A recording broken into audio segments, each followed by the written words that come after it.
Edwin. We can discuss the rather chaotic world of shipping supply chains in a moment. But we have a new president in town, obviously not in the US, that'll be decided later. Not in India either, where Prime Minister Mahendra Modi needs a new alliance to form a parliamentary majority, as we're recording here, towards the end of the first week of June. No, I'm talking Mexico. Claudia Sheinbaum will become the country's next president, taking over from her populist predecessor, Andres Manuel Lopez Obrador. There's a number of firsts here. She's the first female leader of Mexico. She'll also be its first Jewish leader. She's a climate scientist, and she certainly has some big challenges on her desk, not least crime and security. Edwin, across your dive titles, how are you covering this in terms of the trade implications, or perhaps in terms of what this means for nearshoring? Obviously, Mexico is increasingly important for US importers and also for Chinese companies looking to access the US market, which I know you guys cover in depth.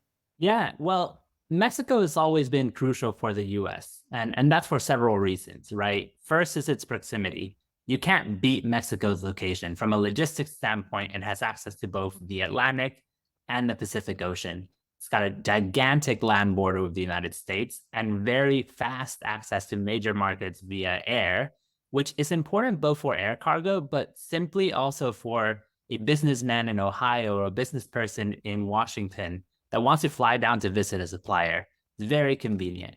That's why you're seeing a lot of infrastructure investment in the country, including Sheinbaum's party proposal to build an interoceanic freight railroad that could potentially connect the Atlantic and the Pacific Ocean. The second reason is trade relations. Mexico has 14 free trade deals around the world, and as a result has become an intermediary staging ground for a lot of industries, such as automotive and electronics.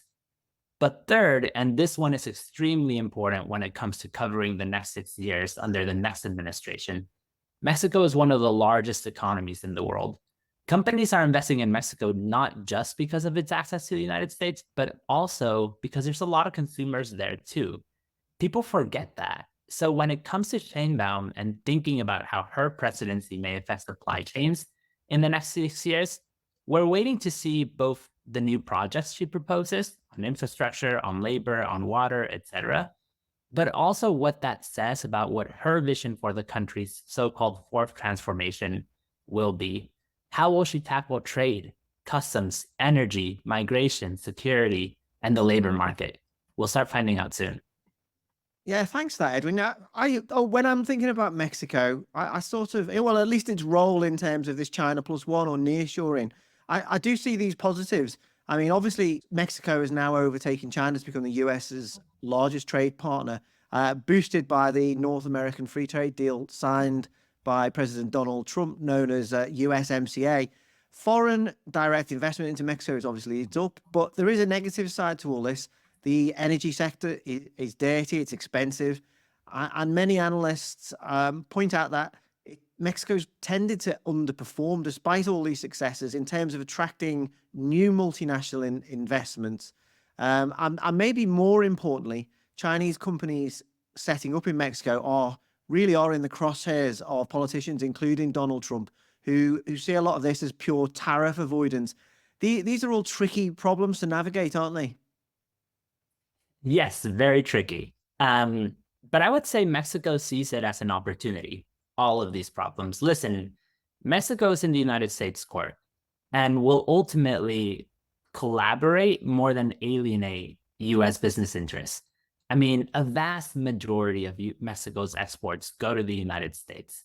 But you also have to realize that Mexico has so far succeeded by being friendly to businesses around the world. China is no exception to that. US politicians are starting to sound the alarm bells about FDI coming into Mexico from China.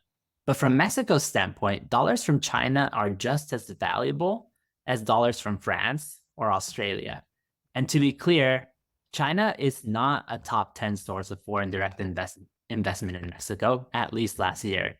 It grew, yes, but less than 1% of Mexico's FDI came from China in 2023.